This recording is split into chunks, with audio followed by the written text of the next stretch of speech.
Fala, galera! Vamos para mais um podcast. E com alguém que, especialmente para mim, assim, é muito importante estar vivendo esse momento. Já estava no meu circuito de pessoas que eu desejava muito que essa entrevista acontecesse.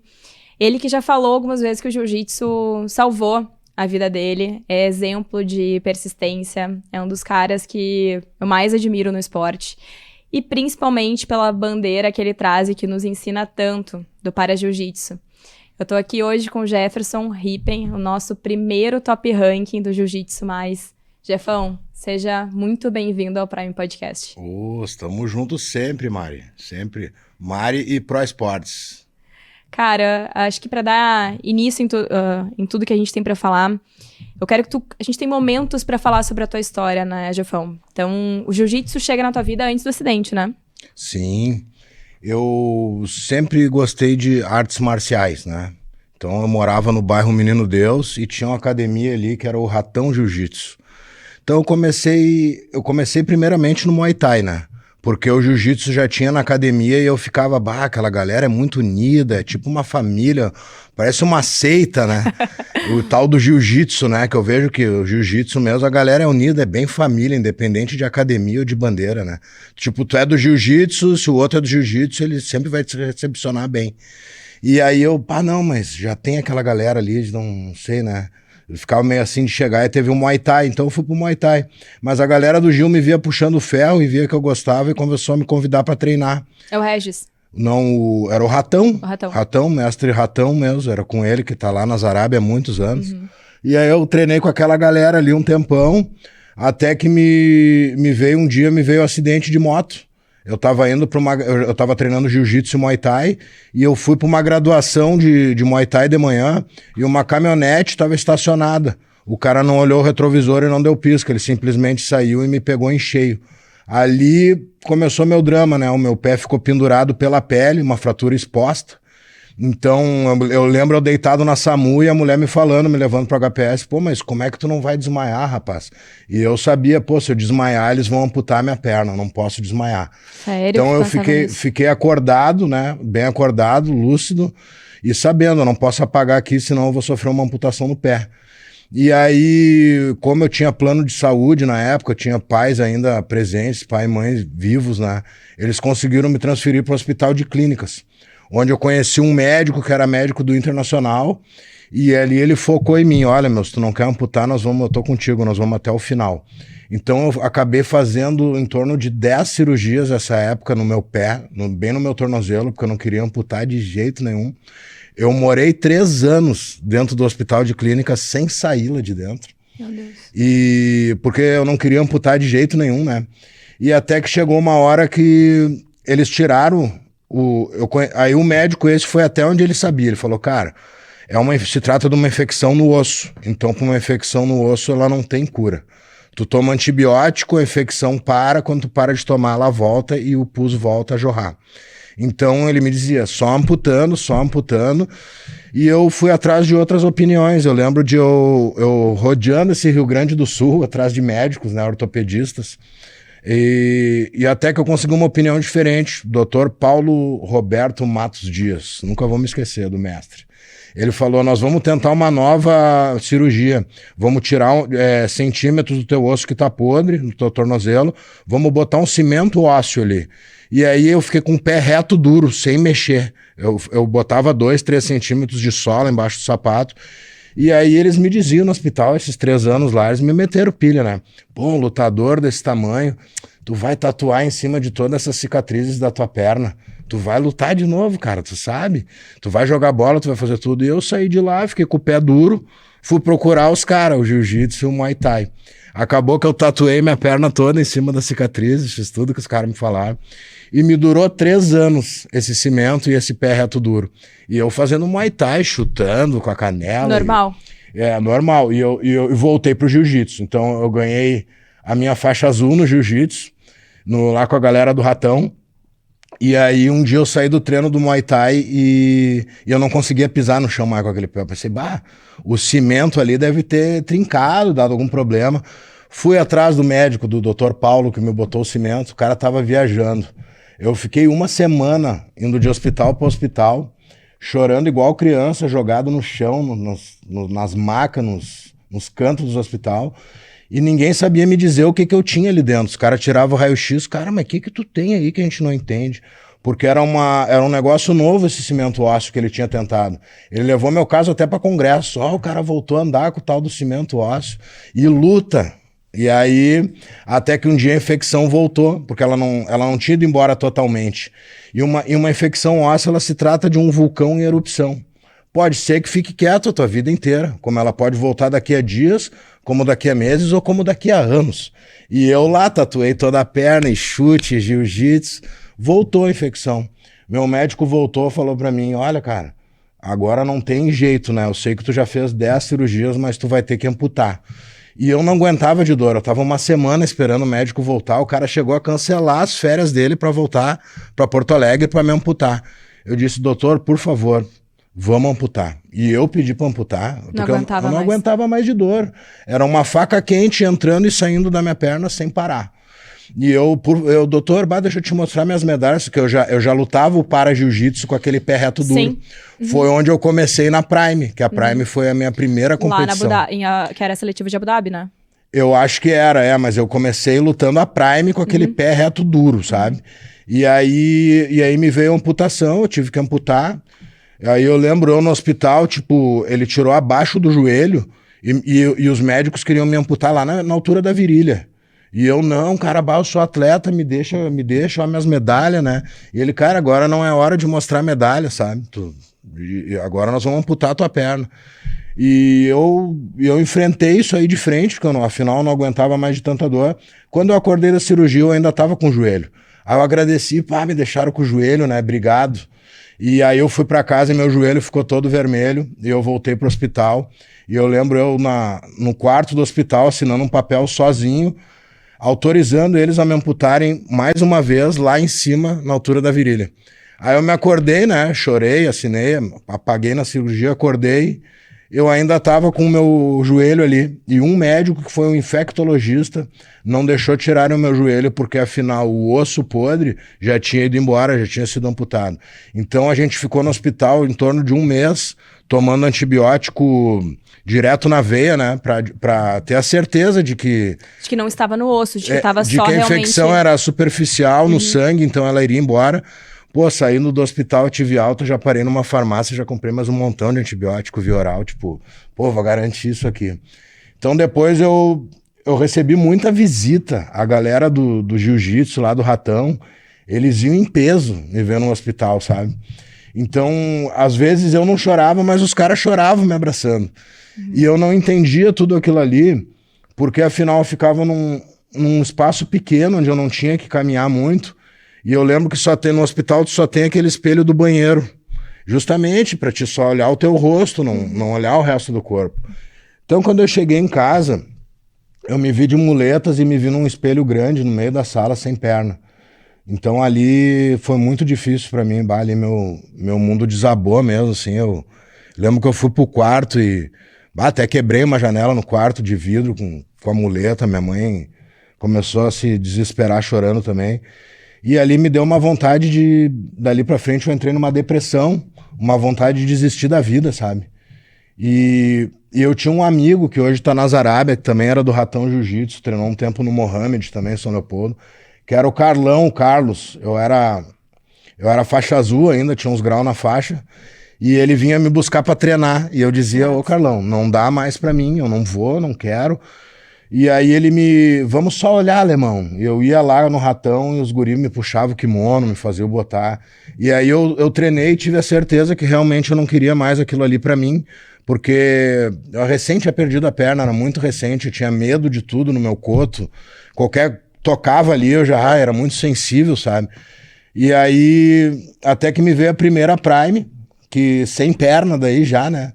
Que eu acabei lutando contra um rapaz sem perna, era faixa azul e faixa branca, e eu ganhei. E aí, dali então, eu nunca mais parei, entendeu? Porque eu já comecei com o pé direito, já comecei ganhando e me dando um up aquilo ali. Mas eu lembro entre essa transição de lutar essa Prime, eu lembro do meu pai, antes de ser falecido, que meu pai sempre foi um amante de artes marciais. Quando eu era novo, eu joguei bola, eu fui goleiro quando eu tinha perna. Eu joguei no Grêmio, joguei no Inter, no Santos, eu joguei em vários clubes. E meu pai nem ia olhar meus jogos, não tava nem aí, ele odiava futebol. Às vezes eu dizia, pô, o pai de todos os amigos vão lá e tu não vai, dele ia dizer, bah, aquele goleiro joga pra caramba. Ele começou a gostar um pouco, mas ele não tinha tesão naquilo ali. Até que eu comecei a me envolver no Gil, nas Prime, nos negócios, e eu lembro dele quase tendo um infarto no centro de Porto Alegre para me dar meu primeiro kimono.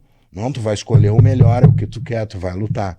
E eu me lembro dele indo nas Prime, às vezes eu empatava, eu perdia por pouco, o juiz na mão do árbitro, o juiz escolhia o outro, discutia com os juízes, ficava brabo. Melhor que tem dos pais é isso. Então, meu pai foi fundamental. E ele viu que eu tava ficando muito depressivo quando eu perdi a perna, entre essa transição da minha primeira luta aí. E ele era advogado lá em Capão da Canoa, e ele me levou pra lá. Porque quando eu tinha a perna, eu veraneava lá com ele, e ele me apresentou pro mestre lá de Capão da Canoa, que era o Adriano Novaski, da Sul Jiu-Jitsu. Então, todo verão eu ia pra praia, mas o jiu-jitsu não parava, porque eu conhecia a galera da praia, pegava a praia com os guris, fazia churrasco, e aí eu me enturmei com aquela galera lá. Sempre que eu ia a Capão, eu treinava com eles. E sabe que praia é tipo interior, é diferente daqui. O mestre deixa a chave da academia na caixinha do correio, quem chega primeiro já vai limpando o tatame. Se tu quiser convidar o parceria para um drill no sábado, é só chegar, entendeu? Então eu fui me afiando. E tinha um professor lá, que era o alemão Joel, que ele me dizia assim, bah, alemão, eu luto os campeonatos dos árabes, tu sabe que lá tem o para-jiu-jitsu também, não é só na Prime, né? E eu, capaz, alemão, eu sei todo o caminho, vamos comigo que eu vou te levar. Então minhas primeiras viagens foram com eles, com a galera de Capão, e eles me ensinaram a trajetória. E eu me lembro que chegou a hora que eu comecei a sair da deprê, porque eu comecei a ver que eu conseguia treinar forte o jiu-jitsu. Aí eu voltei para Porto Alegre, o Carlão, esse meu amigo do Ratão, me recebeu aqui, com autorização da galera lá das Arábia, lá ele me deu a faixa roxa na graduação. E aí eu comecei a lutar, JP, Prime, comecei a me enturmar com a galera do Para Jiu-Jitsu através do site do Sou Competidor, né? Sim. Descobri onde tinham as competições do Para Jiu-Jitsu e eu comecei a focar e participar. Só que quando eu voltei da praia, pô, meu pai era advogado, né? E eu sempre, nessa transição de amputação de perna e hospitais e cirurgias, eu estudava direito na Uniriter. E aí, então, aí nós fomos voltar da praia, meu pai, agora já tá melhor, tá com a cabeça melhor, jiu-jitsu. Daí nós estamos na estrada, voltando dentro do carro, ele perguntou assim pra mim, vem cá, Jefferson, e agora, quando nós chegarmos em Porto Alegre, o que tu vai fazer? Ele esperando que eu falasse, agora eu vou estudar, eu vou me formar um advogado. Eu olhei pra cara dele, agora o jiu-jitsu vai pegar fogo, disse pra ele. Aí, pá, eu lembro do meu pai, assim, ó, eu vim de Capão até aqui, tomando o maior esporro da minha vida, assim, ó. Daqueles esporros que eu só tomei quando eu era moleque, criança, que eu aprontei uma coisa muito errada, mas depois de veterano. Dedo na cara, eu chorava dentro do carro, ele dizendo, jiu-jitsu é coisa de vagabundo. Puta merda. Porque ele veio de uma época que, se na década de 90, no Rio de Janeiro, já tinha desavença entre o pessoal do jiu-jitsu e da luta livre, e os caras se quebravam nas festas, na rua, ele veio de 1970, antes disso ainda, que era uma época que realmente quem tinha cabeça raspada, quem lutava era bad marginal, boy, né? Bad boy. Então ele veio do tempo antigo, com o pensamento antigo. E eu, não, mas o para-jiu-jitsu está crescendo, pai, não sei o quê. E ele me bancava, né? As minhas academias, tudo, viagens.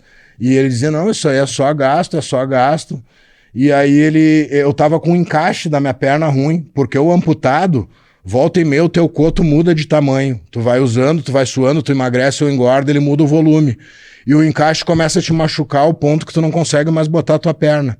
E eu já tava, de tanto fazer jiu-jitsu e coisa, emagrecer, o meu encaixe tava pegando no meu osso, eu não conseguia mais andar, já tava de muleta. E um encaixe desse custa em torno de 3 mil, 5 mil reais. Tudo, os componentes de prótese são muito caros aqui no Brasil, porque eles vêm da Alemanha e dos Estados Unidos e a gente paga imposto para a Anvisa sobre prótese. Então uma prótese no Brasil ela custa mais cara do que lá na gringa. E aí meu pai, não, vou te dar um encaixe. Agora é 5 conto aí e já era, tu não vai para esse campeonato lá em Campinas lá que tu quer ir. Aí eu fui lá na clínica e falei com o pessoal da clínica, expliquei minha situação e eles me deram um encaixe. Aí eu disse pro meu pai, ó, agora eu vou pra Campinas, porque eu ganhei o encaixe. Daí eu me lembro dele puxar o cartão e comprar uma passagem lá, entendeu? E aí deu certo. Aí chegou uma hora que eu estudava direito e treinava, sabe? Mas sempre me arrastando com dor e tendo que dividir minhas tarefas. E eu vi que também eu conseguia treinar Muay Thai também, com a prótese, entendeu? Se eu quiser fazer um box, alguma coisa, eu consigo. Só que eu pensei assim, cara, tudo na vida que tu divide as tarefas, tu dedicar em 3 coisas, 5 coisas, tu não vai ser 100% em nenhuma. Vou te dar um exemplo de um restaurante que serve sushi, serve hambúrguer, serve pasta. Ele não tem excelência em nada. Das coisas. Agora tu vai só no sushi, pá, top, só na pizza, top, entendeu? Então quem faz muita coisa acaba não tendo excelência em nada. Pensei, cara, entre Muay Thai, entre estudo e entre jiu-jitsu, eu prefiro o jiu-jitsu. Foi o que me tirou da depressão, foi o que salvou minha vida. E eu tô vendo que essa luta minha aqui, ela não é mais só por medalhas. Porque teve lutas minhas, que eu fui principalmente na Prime, né, que a gente tá no Rio Grande do Sul, é um estado menor, de pegar outras deficiências totalmente diferentes da minha. Completamente diferente. Então, no início eu não entendia isso muito, eu ainda era faixa colorida, era iniciante, e eu pensava, eu quero ser campeão, só me interessa o cordão de ouro, sabe? A qualquer custo, a qualquer pano. Só que chegou com o tempo que eu fui ganhando maturidade, que a gente vai evoluindo em tudo na vida, principalmente no jiu-jitsu. Tu que é do Gil também, tu sabe que o tatame ele ensina. Ah, absurdamente. E não só lá dentro, pra lá fora também, né? Então, eu aprendi que a minha luta ela era muito mais do que por medalhas, e sim pela inclusão de pessoas com deficiência para ter uma vida melhor. Entendeu? E aí Porque muitas tu vezes encontrou essa vida, né, Jefão? eu encontrei essa vida no jiu-jitsu. O jiu-jitsu ele é a minha vida. Só que nem todo mundo é obrigado a gostar de esporte. Então, tu sendo deficiente ou não, é muito importante nessa vida tu ter essa hora do teu gatilho, que tu vá praticar uma coisa, que tu faça aquilo com tanto amor, que tu goste tanto daquilo, que quando tu estiver praticando, tu esqueça tudo ao teu redor. Que é o que a gente sente quando tá no treino de jiu-jitsu. A gente esquece tudo quando tá naquela atmosfera. Tu tá só ali. E quando tu tá indo embora pra tua casa, tu lembra das coisas que tu tem pra resolver, elas vão voltando. É impressionante. Então, a gente se achou no Gil, mas tem pessoa que se acha na arte, no marketing digital, que hoje em dia tá em alta. Tem gente que se acha lendo um livro, ou até simplesmente jogando videogame, que hoje já virou profissão. Então é muito importante para qualquer cidadão que se ache em alguma coisa, que goste tanto, que quando esteja praticando aquilo, esqueça de todos os outros problemas. Para quando tu voltar a resolver os teus problemas, tu resolver com calma, com mais tranquilidade e principalmente maturidade, né? Que tu tem a capacidade para fazer isso, né? Eu acho que é o isso. fôlego, Nós nos encontramos no Gil. Mas nem todo mundo é obrigado a encontrar no Gil, principalmente um deficiente, né? Ou uma pessoa de mais idade. Eu sei que o Gil não tem idade, mas tem gente que já, tô tarde para me aventurar, eu te acho em outra coisa, entendeu? Eu acho que isso é o mais importante da vida. A competição para ti foi só uma ponta do jiu-jitsu, na verdade, ou ela foi fundamental para tua transição, especialmente depois que tu perdeu a perna? Eu vou te dizer um negócio que eu já ouvi uma vez, uma amiga minha me falar, que isso é uma coisa de signo do câncer, que eu sou canceriano, mas eu não sei se é ou não. Que o canceriano, quando ele se envolve em fazer algo, ele quer sempre ser o melhor ou estar entre os melhores. Então, tudo que eu fiz na minha vida, eu fiz de coração e eu sempre fui para ser o melhor ou estar entre os melhores. Por isso eu optei por fazer só o jiu-jitsu da minha vida. Porque se eu fosse estudar o direito ou fazer o Muay Thai, eu não ia ser 100%, igual eu falei antes. Então, eu entrei nessa, tipo, eu vi que estava dando certo para mim, eu vi que me tirou da depressão, e eu levei isso assim, quando for luta de apresentação, beleza, a gente faz uma apresentação, ajuda a fomentar essa categoria e a resgatar pessoas que estão precisando desse auxílio, né? Através da mensagem da luta, que é nossa. E quando for luta de verdade mesmo, eu vou querer ser o campeão, entendeu? Não, e tu fez várias guerras, né? Eu posso falar especialmente do Rodrigo Zan, assim, vocês fizeram lutas impressionantes, né? Um cara muito forte, né? Sim, e sim. vocês tiveram algumas oportunidades de luta na Prime de parar a galera, assim, da galera aplaudir, enfim, de ser guerra 100% do tempo, né? Acho que aqui é um dos teus principais adversários, não? Aqui sim. Olha, dentro do para-jiu-jitsu, da minha vivência geral, mundial dentro do para-jiu-jitsu, eu tenho muitas histórias. Algumas tristes, outras felizes, outras engraçadas. E tudo foi vivências boas e de aprendizados para minha evolução. Que nem eu falei, não só fora do tatame, mas sim como pessoa. Já que tu falou, né, teve outro podcast aí também, o rapaz também tinha uma rivalidade grande, eu vi com outro rapaz. A minha rivalidade aqui foi o Rodrigo Zan, porque quando eu comecei a lutar minhas primeiras primes, que eu ainda tinha meu pé reto duro e não mexia, que foi minhas primeiras cirurgias, e eu era faixa azul, eu me lembro de eu ir lutando a prime e ter me encontrado com ele. E era o início da minha trajetória no jiu-jitsu e eu só tinha ganhado até então. E aí eu lutei com ele, tipo, é mais um que eu vou ganhar. E eu fui lá e perdi. Aí eu fui pra lutar a segunda vez com ele, perdi de novo. E aí, como meu pai era um amante das artes marciais e tava sempre comigo nessa, eu perdi a primeira, a segunda e a terceira vez eu perdi pra ele. Só que na terceira foi diferente. Eu tava no brete ali, esperando, aquecendo pra lutar, né, naquela tensão toda, e o meu pai me chamou. Quando eu fui falar com ele, meu pai me deu um tapão no meio da minha cara. Que eu quase caí deitado. Porque ele era old school, ensinamento antigo. Uhum. E aí eu olhei pra ele assim, qual é que é, né, pai? Ele assim, entra lá e luta, honra os culhão da tua família, rapaz. Luta pela honra do teu pai e da tua mãe, tu tá pensando o quê? E aí, realmente, aquilo lá me fez... Eu perdi de novo pra ele a terceira vez, só que eu perdi por pontos. Ele não me finalizou. E eu saí daquele dia totalmente diferente. Tipo, eu vou lutar porque a minha missão agora é pegar esse cara. E aí nessa transição me veio a amputação. Porque eu lutava com ele quando eu tinha perna dura, que eu era faixa azul. Aí eu amputei minha perna e sumi da Prime, sumi de tudo. Eu fiquei anos me reabilitando, entendeu? Aí eu voltei, peguei minha faixa roxa e eu voltei a competir na Prime sem perna. E aí ele não se inscrevia mais. Aí eu fui roxa, marrom, quando eu peguei a preta, ele se inscreveu de novo. Daí eu pensei, o maluco tá querendo me desafiar. Bora. E aí eu me inscrevi, a gente foi, e aí a gente fez 4 lutas e no final eu fui felizardo e consegui ganhar as 4 dele, entendeu? Ganhou o cinturão, inclusive. Ganhei o cinturão, na Copa dos Campeões, mas as lutas mais difíceis que eu já fiz dentro do para-jiu-jitsu sempre foram com cegos. Porque a luta com cego, ela já começa agarrada no kimono, né? Que, de certa forma, eles não estão te enxergando, mas eles já estão grudados em ti. E eles têm todos os movimentos, né? Eles têm as 2 mãos, os 2 pés, os 2 braços. Então, realmente um cara que é cego ou baixa visão, bem treinado, é ruim de enfrentar. Ele é forte pra caramba, né, cara? Sim, sim, sim. Eu lembro que vocês saíam, assim, ambos, né, desgastados da luta. Todas as vezes, as lutas de vocês foram uma entrega absurda, né?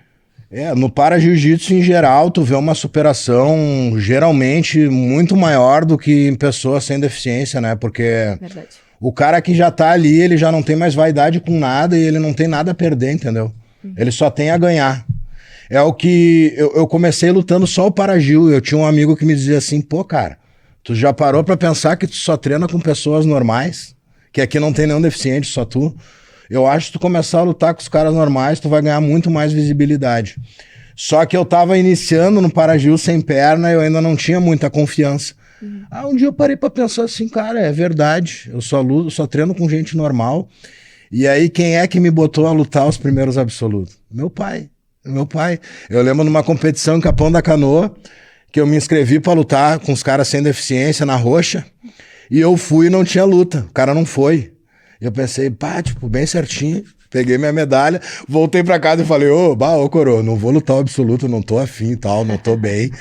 Que é? O velho me botou vídeo motivacional a assistir, 1 hora, 2 com ele, do Rock Balboa e o caramba, me pegou pelo braço, botou a roupa e me levou até o ginásio e fez eu me inscrever no absoluto. Só que eu perdi, eu lutei mal, porque realmente eu não tava com espírito pra lutar, eu não tava com vontade. Mas eu venci o meu desafio mental, porque eu não queria ir, mas fui, entendeu? Não, teu pai, do jeito dele, foi um baita no incentivador pra ti, né? Cara, quando eu era adolescente, Tipo, eu tive uma transição do esporte, que eu joguei futebol, igual eu falei quando eu tinha perna, mas teve uma época que eu larguei o futebol e, pô, eu morava perto do Estádio Olímpico, né? Então, pô, conheci o Grêmio. Cara, a gente era vizinho, já não tem noção. Eu vivi minha vida inteira no Menino Deus. Tu vê. A vida inteira. Era o jiu-jitsu, cara, pra nos aproximar. Eu me criei na Barbedo, né? Eu falei do Regis, porque o Regis Mesquita, que era do Ratão ali, ele, a Bruna... Não, era ele... Não, tu fala... É o Ricardo. Ricardo. É o Ricardo Pinheiro. Regis é o irmão, viajei. O Regis é o irmão. O Regis eu falo com ele, faixa azul, meu amigo.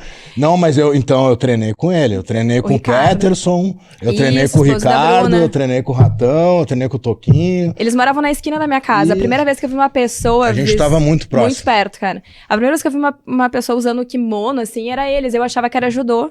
Né? Tipo, na minha cabeça era judô, assim. Depois de muito tempo que eu fui entender que a Bruna treinava jiu-jitsu, que o Ricardo treinava jiu-jitsu. O Regis foi o último a entrar, foi agora há pouco, né? Mas era, tipo, a primeira vez que eu vi realmente, assim, jiu-jitsu na minha vida foi com essa família. Que eles, desde de cedo, assim, treinavam, era ali no bairro. Foi com eles que eu comecei e foi eles que me resgataram depois de eu amputar minha perna. E depois eu acabei conhecendo outras equipes, né? E o Ricardo foi pra fora, né? O Ricardo foi... Ele é um dos fundadores... Dos fundadores, não. É um dos caras que levou o jiu-jitsu pro Uruguai. Ele é um dos fundadores do jiu-jitsu no Uruguai. Entendeu? Foi um dos primeiros lá. É pioneiro. E ele faz até uma competição lá também, que ele organiza. Então, tu não tem noção do que ele mudou aquele Uruguai depois que esse cara foi pra lá. Hoje ele tem vários faixa pretas. Não, a Bruna, sou mega admiradora dela, o Peterson, a família deles ali. Inclusive, eles vieram visitar no Brasil, acho que foi um pouquinho depois da pandemia. E a Manu lutou. Lutou demais, cara. Foi incrível, assim. Lá na Zarábia, lá tem banner dela na frente do ginásio no World Pro, né? Ela é uma família incrível, assim. Não. São meus mestres, né? Eu levo o Gil como filosofia de vida por tudo que eu aprendi com esses caras. Porque eu posso te dizer que eu vivi o jiu-jitsu old school. Porque quando eu comecei, essa época era a década de 90. E aí me veio o meu acidente, eu parei, voltei umas 2, 3 vezes. Mas eu peguei o treino antigo. Sim, então talvez, por isso eu pense, às vezes, muito diferente dessa molecada nova. Não, e talvez por isso o teu pai tenha sido também uma parte incentivadora de tudo isso, né? Porque, tipo assim, o old school era muito a versão do teu pai, né? Eu sou um cara que se tu me falar uma parada... com um sorriso no rosto e me tratando bem, eu não vou levar a sério. Sim, nem vai achar. Agora, se tu me der um tapa nos peitos, vamos, animal. Aí eu vou fazer, entendeu? Mas hoje tu circula... Hoje a tua escola é Aliança, né? Tu treina na Aliança Mário Reis. E tu é o cara extremamente assíduo, né? A gente te acompanha nas redes sociais, assim, tipo... Uma das perguntas que a gente recebeu foi do Nájera falando como é que é, né? Tipo, pra ti treinar com essa galera que tá no gás absurdo, assim. Assim, eu vou fazer 42, né? Então, eu não sou mais guri. E que nem eu tava te falando antes. Tem uma molecada nova que treina que, seguinte, eles não viveram a rua que eu vivi nessa época do Estádio Olímpico que eu comentei, entendeu? Aquilo ali me tirou alguns anos de vida, entendeu? Organizada. Porque afinal, pô, eu saí de um negócio que eu era altamente policiado, onde eu queria ser jogador de futebol. E o diretor do clube era meu vizinho. Ele não podia ver eu batendo figurinha na rua que ele mandava eu ir pra casa, meu. E eu dizendo, pô, meu, eu quero viver, sabe? E aí chegou uma hora que eu tive uma promessa da gente jogar um campeonato na Argentina. E eu tava felizão, pô, meu primeiro campeonato fora, né? Goleiro titular, eu era de um time. Chegou lá as crianças tudo pra viajar e não teve a competição. Mentira. Voltamos pra casa com as malas feitas, tudo demais. Nossa, a partir dali eu larguei o futebol. Se não é pra ser goleiro nem do Grêmio nem do Inter, eu não quero mais jogar bola. Queria ser num time grande, né? E aí eu conheci, foi a torcida organizada, conheci a noite, conheci festas. E aí eu mudei de vida, comecei a viver outras coisas, entendeu? E aí, quando eu comecei a voltar pro jiu-jitsu, eu vi que eu conheci a galera do Ratão ali, que eu já fazia Muay Thai, já era metidinha, lutadora, puxava um ferro, já era da organizada, né? Aí, tem que saber lutar, né? aí os guris do Gil me convidaram e eu comecei a ver assim, pô, meu, olha a marcialidade que tem esse tal de jiu-jitsu, sabe? As coisas que eu gostava, que era beber, que era comer o X ali, tomar Coca-Cola e sem... eu quero almoçar X, lanchar pizza e jantar churrasco. E ainda vou tomar um vinho no meio do caminho. Tipo, não tinha lei. Eu fazia o que eu queria da minha vida. E eu vi, tipo assim, pô, olha como é que essa galera do jiu-jitsu, a galera se cuida, sabe? Eles têm um estilo próprio de vida e todos aqui estão bem e todos se ajudam. Sabe? Uma Sim, corrente aceita, do bem. né? Total. E às vezes eu via que entrava um cara negativo lá, um cara ruim, maloqueirão da rua assim, e não tava por mudar. Ô meu, rapidinho, não era nem os guri que falavam, o cara não aparecia cara, não mais. mais. Aí eu comecei a entender o que era ter marcialidade e o que era o jiu-jitsu. Então eu comecei a mudar minha vida. E quando eu peguei gosto, veio o meu acidente. Aí eu voltei sem perna, me envolvi com o Gil, me envolvi de novo com coisa errada, porque eu tava muito depressivo, entendeu? Curti noite, fui pra noite de novo, me envolvi com pessoas ruins, com pessoas erradas e foi uma coisa que foi mais um aprendizado na minha vida, porque aconteceram coisas ruins comigo. E ali, de novo, veio o meu velho, olha aqui, cara, ou tu vai pra cá, ou tu vai pra lá e pode sair de casa. E aí o jiu-jitsu me trouxe de novo uma mentalidade boa, pessoas boas, próximas, bons exemplos. E eu pensei, cara, eu vim de uma época, da época de 90 lá, onde era bonito tu ser feio. Ah, eu sou isso, eu sou aquilo, eu sou maloqueiro, eu faço e aconteço, sabe? Faço coisa errada. Era o máximo. Era o máximo. E aí nós começamos a viver uma nova era mais evoluída, que tu via assim, pô, tem alguns amigos que eu encontro na rua que eu devo assim, pô, esse não evoluiu. Tu vai trocar uma ideia com o cara tá na década de 90. Pô, peraí, meu, isso aí já era, nós estamos em outra caminhada. E aí, então, ali eu vejo que o jiu-jitsu é um ambiente onde gente ruim não se cria. Se tu não é do bem, automaticamente tu vai te desligar. É exatamente entendeu? isso. Né? E isso me fez ser uma pessoa melhor. E hoje, através do meu exemplo, eu tento trazer bons exemplos para a sociedade, para as pessoas e principalmente para a pessoa com deficiência. Mostrar que ela pode também. Inclusive, Jefão, tu nos ensina muito, né, sobre como conduzir. Por enquanto, a gente realmente ainda tem poucos competidores, né, do Paragil. Cada evento a gente sempre monta ali juntos as chaves, né, como é que vocês querem decidir. Porque, de fato, a gente ainda não tem uma representatividade significativa que a gente consiga colocar todo mundo dentro das suas mesmas condições ali, né. Tu acha que ainda estamos muito longe de chegar a um modelo de competição no estado, né? Porque eu vejo, assim, como eu te falei, que eu tive a vivência ali com o Daniel em São Paulo, né? Que tem a federação ali em Santa Catarina, algo muito organizado, algo que a gente quer trazer pra cá, né? Uma das ideias, assim, é que eles venham, façam uma etapa do circuito, talvez aqui, enfim, que aproveitem o espaço, né, da Copa Prime pra isso. Tu acha que falta, assim, olhar de fato para o Parajiu-Jitsu, estruturando ele como uma modalidade esportiva dentro do jiu-jitsu, assim, o que... Cara, eu vou dizer o que eu acho do jiu-jitsu em geral, não só do Parajiu-Jitsu. A maior competição, IBJJF. Tu vê o Parajiu-Jitsu lá? Não, né? Não. E qual é a premiação que eles dão pra faixa preta, que dedicou a vida pra ganhar aquele título? Às vezes ela é muito baixa, entendeu? O que a pessoa ganha? Ganha em mídia, em ser conhecido.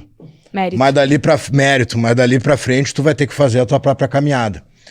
Então eu fico muito contente quando eu vejo esses novos eventos de jiu-jitsu pagando grana pros lutadores, porque ninguém come medalha na mesa. A pessoa vai lutar. Por que os maiores e melhores lutadores de jiu-jitsu não estão dentro das competições? Eles estão dentro das academias. Porque não é todo mundo que quer pagar por uma medalha. Não digo só pagar. Ela ainda vai te exigir um baita esforço. Tu vai ter que sofrer pra caramba, vai te botar a teste, vai mexer com a tua vida aquela parada. Então a pessoa vai 1, vai 2, vai 3 e pensa, pô, meu, só gasto nessa parada aí. Não, eu tenho que trabalhar, eu tenho um filho pra sustentar. Então a maioria acaba desistindo por causa disso, entendeu? Eu acho o máximo, assim, quando eu vejo um lutador ganhar um absoluto, ganhar uma motinho, ganhar um carrinho 1000. Pô, mas deram alguma coisa, se tu não vai usar, tu vende e faz um dinheiro. Então eu acho o máximo essas competições que pagam pros lutadores. Mas tu vê o Paragil dentro das escolas, assim, tu visita várias escolas também, né? Sim. Tu enxerga... dentro das academias, assim, não só falando de competição, hoje tu enxerga essa inclusão dentro das escolas? Cara, eu enxergo, mas eu acho que, como é que eu vou te falar? Tu esbarra numa coisa assim, ó. Tu é uma escola que tem uma escadaria pra chegar lá em cima. Se chegar um cadeirante, tu vai fazer o quê? Entendeu? Então a maioria das escolas, elas não estão preparadas para receber o para-jiu-jitsu. E eu vejo que muitos mestres que eu passei e professores, eles nem querem essa bronca. Porque, pô, eu já cheguei lá no Mário faixa roxa cascorado com um monte de competição na paleta, apanhando pra caramba e pedindo mais. E foi isso que a galera gostou e me fez ficar. Porque eu já tinha algum conhecimento. Mas tu já pensou tu pegar um cara deficiente que não sabe extremamente nada do zero?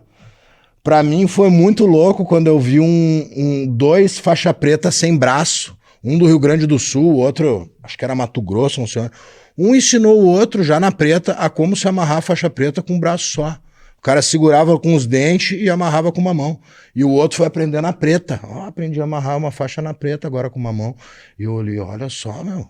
Então, o para-jiu-jitsu, ele... São muitas deficiências, tá?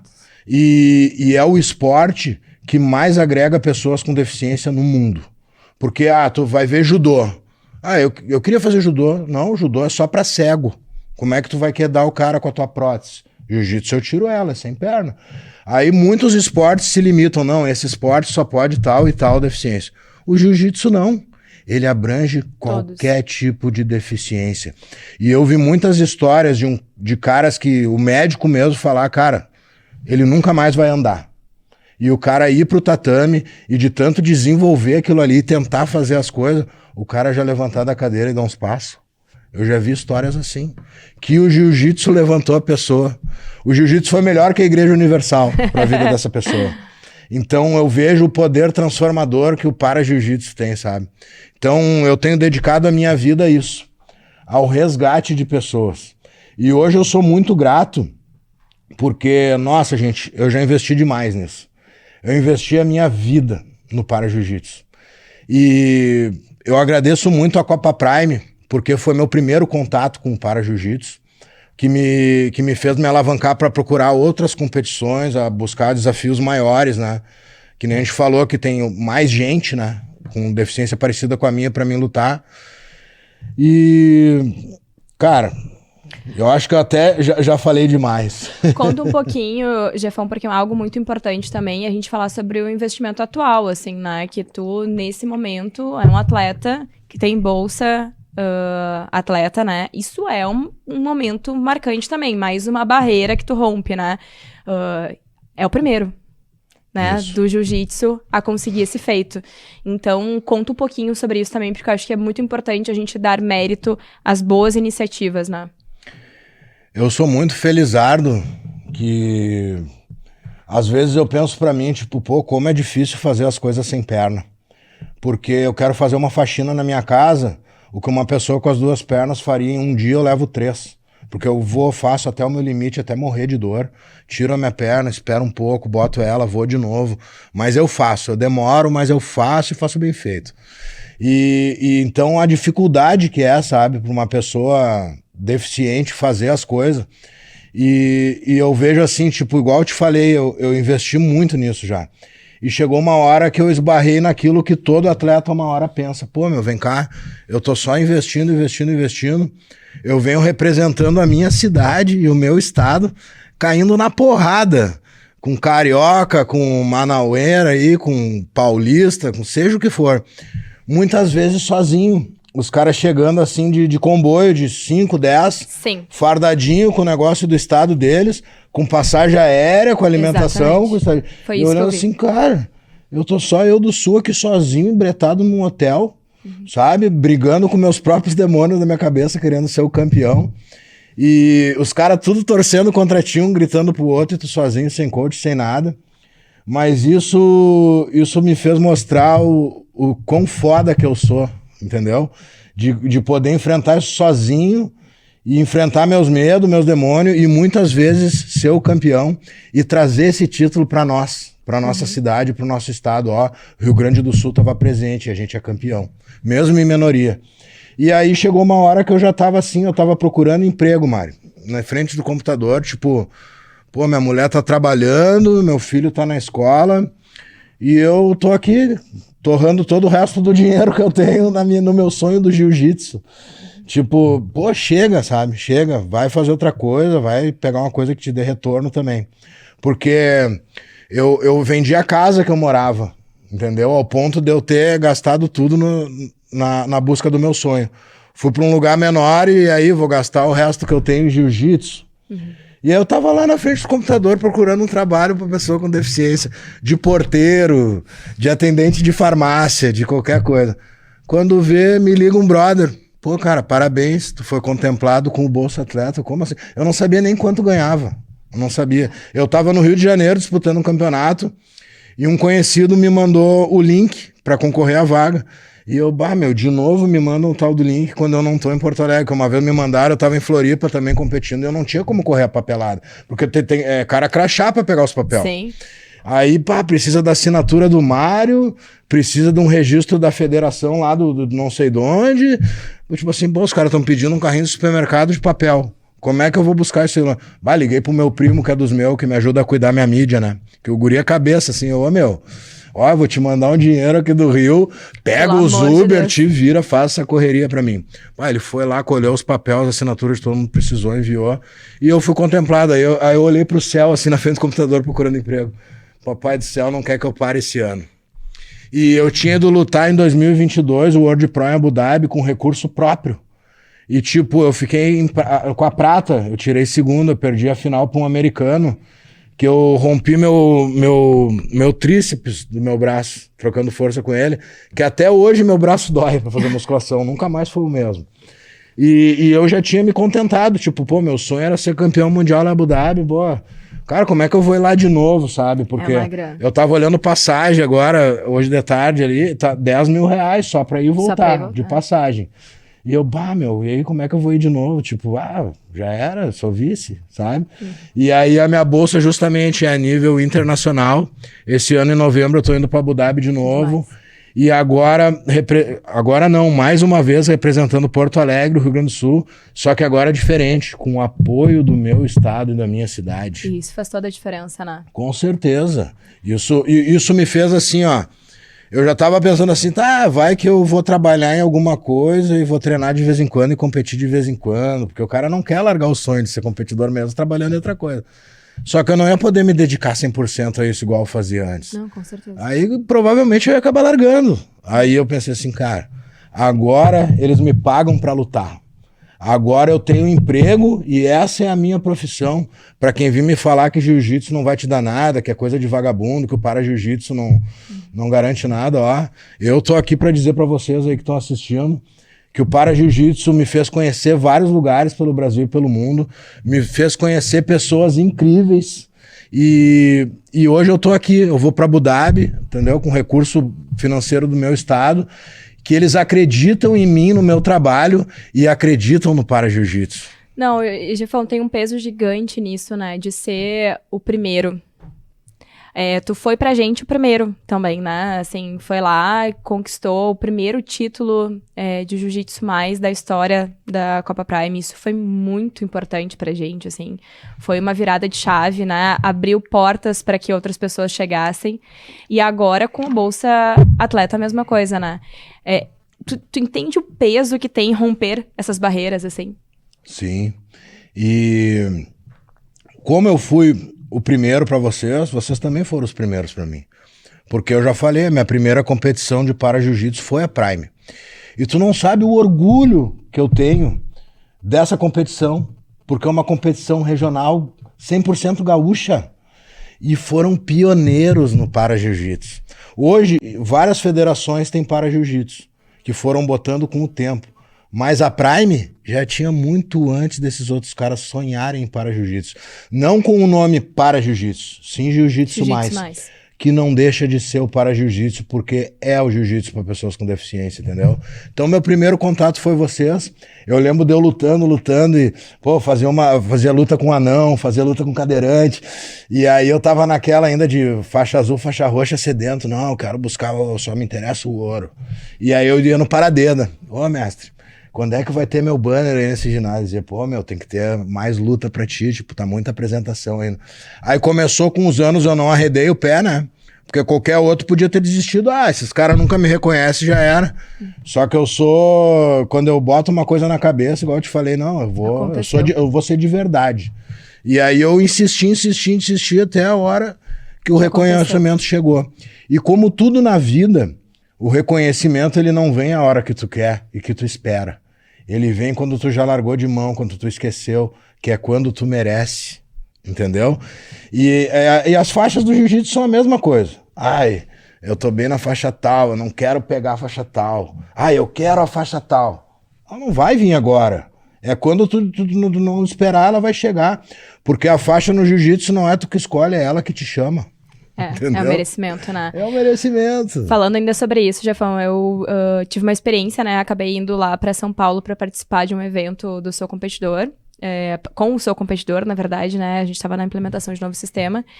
E aí conheci o Daniel, que eu te falei, né? Aí da federação de... Lá no Arnold. Lá no Arnold, exatamente. E eu nunca tinha visto uma organização tão impressionante do Para-Jiu-Jitsu mesmo. Eram muitos atletas de Para-Jiu. Vieram todos assim, mesmo como tu falou, né? Todos assim, tipo, no mesmo dia, todo mundo junto, tudo muito organizado. Parecia os X-Men num canto, Mari. Cara, muito impressionante. E assim, foi a primeira vez que eu vi muitas... as pessoas com muitas deficiências diferentes, assim, né? E formando lutas com as mesmas deficiências, assim, né? Tipo, era muita gente mesmo. E ele me falou, eu falei, fui contar pra ele, lá no Sul a gente tem o cara que é a nossa referência, assim, né, que é o Jefferson. Pô, claro que eu conheço o Jefferson, né? Eu já falei pra ele que ele vai ter que virar a chave em algum momento, que o Para-Jiu precisa dele do outro lado, não só como atleta. Mas vivendo a existência de uma federação gaúcha, né, trabalhando pro Para-Jiu. Tu te enxerga nesse momento? Sim, inclusive, tocando um pouco nesse assunto que tu abordou, eu já tô trabalhando em prol de uma federação aqui do nosso estado, entendeu? Para que eu possa até ajudar na organização das competições com um manual de regras, com um entendimento melhor para arbitragem, no casamento das lutas para uma forma mais justa. Perfeito. Entende? Eu já tô trabalhando em torno disso. Eu tô trabalhando também numa coisa muito grande, que é através do marketing digital, que é para uma função de resgate para pessoas com deficiências, entendeu? Através de cursos, entende? Eu também já estou trabalhando nisso. E eu acho que é isso. É tanta coisa pra gente... Eu me lembrei de mais uma coisa que eu tenho para dizer. Uma das grandes alavancadas sobre isso que a gente está falando foi o meu próprio documentário. Porque eu fiz esse documentário no intuito de trazer mais pessoas para o Para-Jiu-Jitsu e no resgate de pessoas também. Então, outro gatilho para que isso acontecesse foi o documentário. Hoje é mais uma parceria que eu tenho também, que é com o Jean P3 da Follow Jiu-Jitsu, né? Incrível. Que a minha história com o Jean foi a seguinte... Cara, eu sempre tive um sonho de fazer um vídeo da minha vida, um documentário, desde que eu iniciei no Para-Jiu-Jitsu. Eu ainda vou fazer isso aí virar um filme, eu vou fazer isso aí virar uma história. Eu vou ser o cara desse bagulho, entendeu? E aí... Só que eu tinha ligado pro pessoal que fazia produção de filme, os caras... 30 mil reais pra fazer um filme, 50 mil reais. Eu comecei a entender o Steven Spielberg, né? Não, é brincadeira. Aí tirei meu cavalo da chuva. Desisti dessa história de filme. Mas eu fui treinar lá no Mário lá e eu já vi que ele já tinha os filmes dele, da Triângulo Filmes, os documentários dele. E eu pensava, perto desse mestre aí, eu vou me enturmar e eu quero meu documentário. Só que isso eu tinha dentro de mim, eu não falava pra ninguém. Sim. E o Mário direto, Jefão, rola com o Jean. E eu e o Jean na faixa roxa. Assim? E eu e o Jean na faixa roxa se pegando todo o treino. E aí, às vezes, ele me pegava, às vezes eu pegava nele, eu folgava nele. Mudei meu pré-treino hoje, tu vai ver. E aí a gente foi ficando amigo. Um dia eu descobri que aquele cara ali era o cara que fazia os vídeos pro Mário. Falei, eu não acredito que é tu, cara. Eu falei assim, mano, tu sabe há quanto tempo eu procuro essa pessoa? É o que eu te falei, que as coisas não vêm na hora que tu espera. Que tu deseja. Elas vêm na hora que tem que ser. Aí eu olhei pra ele assim, irmão, eu tenho uma ideia, vamos trocar uma ideia fora do tatame e tal. Expus minha ideia pra ele, a gente fechou uma negociação e deu tudo certo. E aí ficou aquele negócio, tipo, Bah, a gente já filmou tudo que precisava, o meu documentário.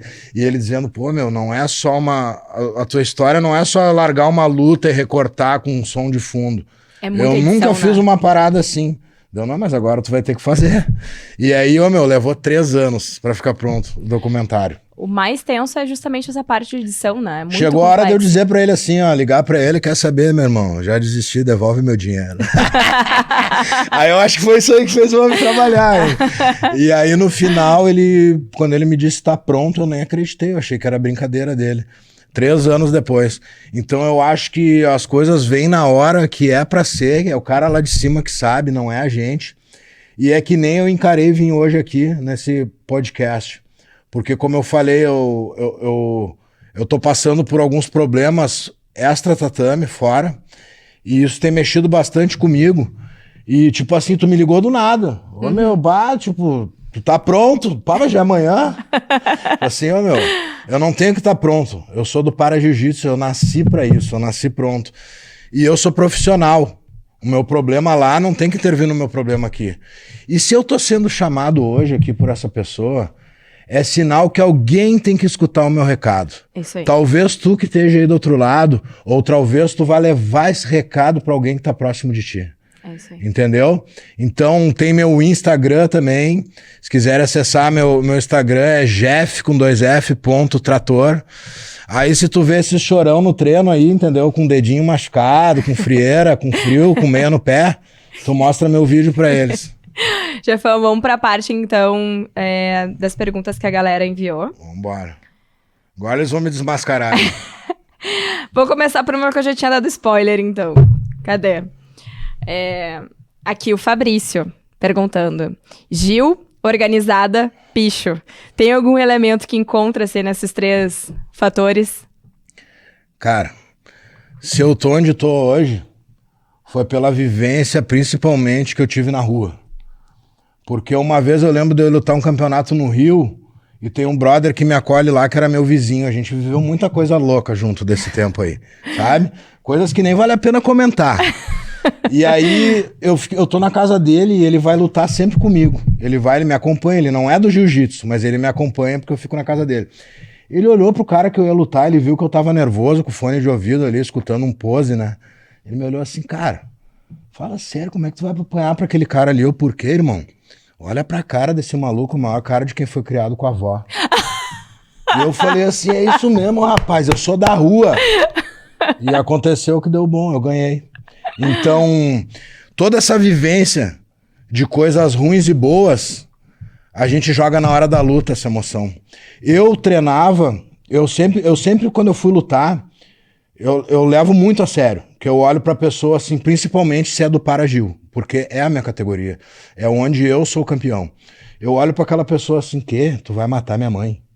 Se eu perder, a minha mãe morre, tu é o carrasco que vai cortar a cordinha. Que é? Tu vai matar minha mãe. Então vai ser ruim de tu me ganhar. Então tem gente que não funciona bem assim. Sim. E aí uma vez teve um mestre que falou assim pra mim, pô, alemão, tu é louco, tu entra como se fosse pra uma briga. Isso aqui não é uma briga, é uma luta. Então tu fica loucão ali nesses teus pensamentos ruins e tu esquece a técnica. É por isso que às vezes tu perde, tu erra, tu peca. Tu larga muito peso pra um lado, fica sedento no braço do cara, o cara te capota. Ele tinha um pouco de razão. Aí na minha próxima luta, alonguei. Entrei, tomei o maior pau da minha vida. Disse, não, eu vou do meu jeito, cada um tem seu jeito. Aí eu tô num treino lá, porque treinar lá no Mário é muito louco, que o sensei, ele vai com ensinamentos, tipo a conversa que a gente tem aqui, que é extra tatame. Ele larga uma historinha ali, uma meia dúzia de frase, que uma hora da história tocou o teu coração, outra hora no dele, outra hora no meu. Dificilmente uma parte da história não vai tocar com uma coisa que tu já viveu. Aí um dia ele acabou o treino e falou assim, ó, tu quer ver tu ganhar, tu ser campeão? O campeão tem essa coisa que é diferente. Ele luta por um propósito muito maior que só pelo dele. Se tu vai lutar pela tua mãe, pelo teu pai, pelo teu avô que tu deu um beijo na testa na cama do hospital e prometeu trazer a medalha pra ele pós o campeonato, tu vai lutar com outra disposição. Porque muitas vezes tu luta por ti mesmo. Perdi, vou treinar mais.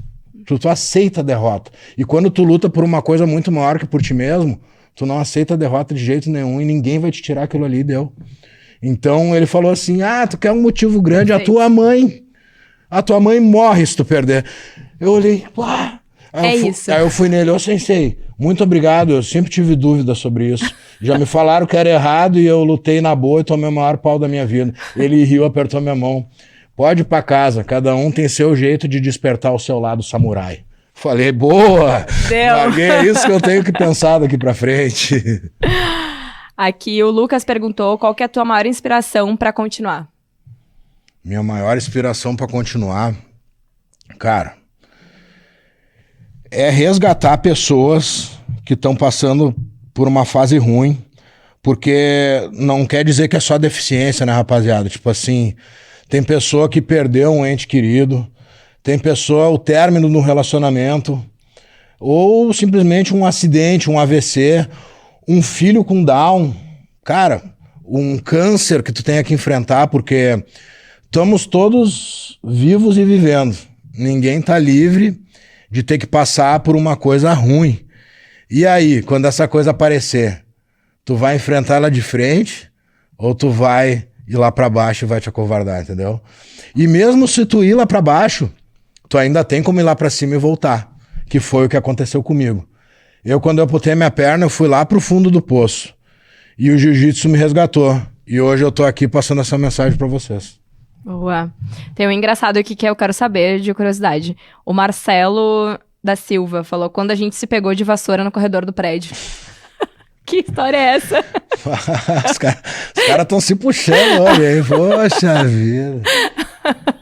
Esse é um amigo meu que tá lá na Austrália. Eu nem vou falar os podres dele aqui também.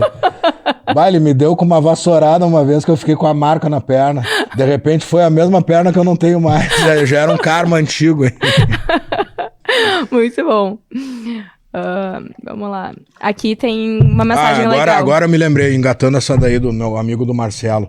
Isso era uma fase que era até antes da pré-adolescência, a gente era criança. E, eu cresci num bairro assim, que o meu pai, antes de ser advogado, ele era policial civil. Encarnado. Caraca. E eu morava numa rua onde era o point da galera, o point dos maloqueiros. Qual era a rua ali. que tu morava, no meu Deus? Nessa época eu morava no bairro Santana, na rua Domingos Crescêncio. Tá. E ali os caras da Cidade Baixa, do Menino Deus, de tudo que é bairro, das torcidas, se encontravam tudo na minha rua pra fazer auê. Jogar bola, pichava os muros, fazia festa, fazia tudo que não podia. E eu era uma criança, e eu cresci vendo esses caras pela janela. Falei assim, eu quero ser que nem esses caras. E meu pai me dizia, cara, se tu andar com esses malucos aí, eu vou te quebrar a pau. Dito e feito, às vezes que ele descobria que eu tava ali jogando bola com os caras, eu sempre apanhava. Mas esses caras, eles já eram mais velhos, eram malvados. Quando eu chegava da escola, eles às vezes me esperavam lá embaixo, me davam soco na barriga, soco na cara antes de subir pra casa. Aí um certo dia eu cheguei chorando, e o meu pai me falou assim, que é? Tô apanhando esses caras lá embaixo, tu vai apanhar de mim. Ou tu desce lá e bate no cara. Aí eu desci e não bati no cara, porque eu tinha medo do cara. Até o dia que eu fui jogar taco, e o cara ficou atrás de mim, agora eu tenho um pau. E aí eu arriei nele. E aí eles começaram a me respeitar. E aí tu vê o meu pai fez eu assim, não, vai lá e briga com os caras, senão tu vai apanhar em casa. O que era o ensinamento antigo, né? Tu fazia isso hoje pra um filho, é capaz de ter preso. Meu pai era exatamente isso aí também. Então, a gente pegou os tempos dourados, né? Era tipo mais saudável. Meu pai e meu irmão chegava machucado, ele olhava assim, tu tá assim, mas como é que tá o outro? Tá mais do que tu? Ou tu, como é que tá? Primeira vez meu irmão falou, não, o cara não tem nada. Então tu volta lá e tu quebra ele. Era exatamente assim. Hoje em dia tu não fala isso pra um filho, né? Então eu vejo isso muito, esse ensinamento antigo, que é o que a gente comentou, que na hora lá da decisão, da luta, são coisas que me levam além, que às vezes eu olho assim, isso é um cara novo, ele não viu o que eu vi, ele não passou pelo que eu passei, ele não teve os ensinamentos casca grossa que eu tive. Então, na hora do nós vamos ver, do sangue no olho, esse maluco aí não vai me fazer, entendeu? Aqui perguntaram também qual que foi a tua luta mais difícil. Minha luta mais difícil que eu já fiz dentro do para-jiu-jitsu foi em Abu Dhabi com um americano que eu lutei e que eu arrebentei meu músculo do meu braço trocando força com ele, que era um fuzileiro naval dos Estados Unidos, né? Eu nunca conhecia ele. Depois da luta eu conheci ele assim, fiquei até... Pensei pra mim, hoje eu treino muito mais musculação. É um cara amputado de guerra, assim? Sério? É. Bom, tu imagina, um amputado de guerra nos Estados Unidos deve ter sido como um super-herói, né? Ao contrário de mim no Brasil, que fiquei 4 anos esperando ganhar uma prótese da INSS. Eu brincava com os guris, soldado americano contra o guerreiro dos becos, antes da luta, né? Mas não tem essa aí, nós somos guerreiros, vamos pra cima. Só que assim, eu fiquei espantado com a força desse cara. E hoje eu treino musculação e eu tenho uma preparação muito mais pesada em torno da parte física, por causa desse cara. Porque eu vi ele fazendo terra, depois que eu lutei com ele, eu fui ver quem era atrás, né? Fui atrás pra ver quem era. O cara levantava e fazia terra com 200 quilos. Usando prótese, sendo que uma prótese, o pé da prótese muitas vezes tem limite de peso. De até 150 quilos, o pé aguenta no máximo. Pô, peraí, o cara tá fazendo terra com 200. Então, daí às vezes eu fico pensando, pô, será que esses pés que tem nos Estados Unidos deve ser melhor que os do Brasil, né? Mas foi um cara que me motivou a ser muito mais forte, muito melhor. Hoje eu treino visando esse cara que se eu estiver lá e trombar com ele, essa vez vai ser diferente. Porque é uma caixinha de surpresa, a gente vai lutar e a gente só vai saber quando as pessoas estiverem inscritas, né? A chave é aquela que vai indo também por seletiva, assim?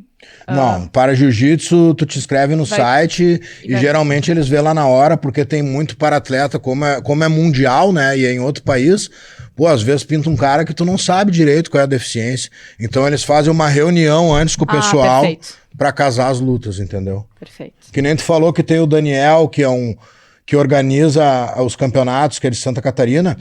Existem já federações e associações de para-jiu-jitsu em muitos estados e eles falam com as competições regionais. Tipo, o pessoal do para-jiu-jitsu do Paraná já inseriu o para-jiu-jitsu nas competições lá. Entendi. Então, assim vai, entendeu? E aí nós vamos se conhecendo e o para-jiu-jitsu tá crescendo, tá tomando uma proporção, assim... Impressionante, porque a gente já viu que isso vai muito além do tatame, né? Se o jiu-jitsu faz bem para uma pessoa sem deficiência...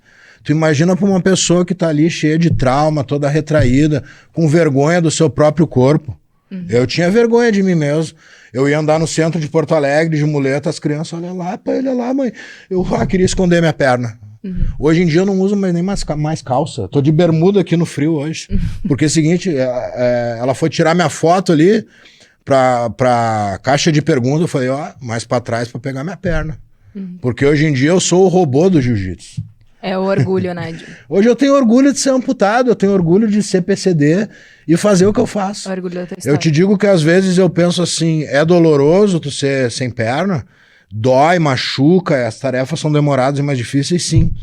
Mas isso me deu uma visibilidade e uma outra vida que ela é muito melhor do que eu tinha antes, entendeu? Eu sou muito mais feliz hoje com o para-jiu-jitsu e o reconhecimento que eu tenho, do que aquele falso reconhecimento pelas coisas erradas que eu fazia e achava bonito no antigo. Caramba. Entendeu? Jefão, vamos então pro encerramento. Tem várias outras perguntas, depois eu compartilho contigo aqui, mas é mais mesmo pelo nosso tempo de podcast. Se deixar, a resenha vai longe aí. Não termina. É muita história que eu tenho, nossa. Mas te agradecer, né, na verdade, pelos ensinamentos, especialmente. Acho que a gente tem muito para aprender ainda, muito para construir juntos. Eu enxergo dessa forma, né? A gente fala isso há muito tempo, que tu tem nos ensinado, né? E acho que juntos estamos trabalhando e desejamos que isso esteja cada vez mais profissional, cada vez melhor nas competições aqui do estado, né? Que a galera não precisa... Que, claro, viaje também para grandes competições, mas que não precisa viajar para grandes competições para ter grandes lutas, né? Que tenha aqui dentro do estado esse desafio. Então, primeiro te agradecer pelo convite. Assim, hoje foi bora amanhã, então, o podcast tem mais um horário. O que tu acha? Nós estamos prontos. Então, muito obrigada por ter vindo aqui. E quero pedir para tu ficar aberto aqui a deixar a tua mensagem pra galera que tá assistindo. Eu trouxe uma cola aqui pra mim não esquecer de ninguém, porque já aconteceu, pô, e aí, cara, não falou de mim, pô, e aí? Porque tu sabe que na hora ali do calor ali, geralmente tu esquece alguém, né? Então eu tomei nota dessa vez, eu fiz umas 3 vezes, espero não ter esquecido ninguém. Eu quero agradecer primeiramente a Pro Esportes pela inclusão no jiu-jitsu.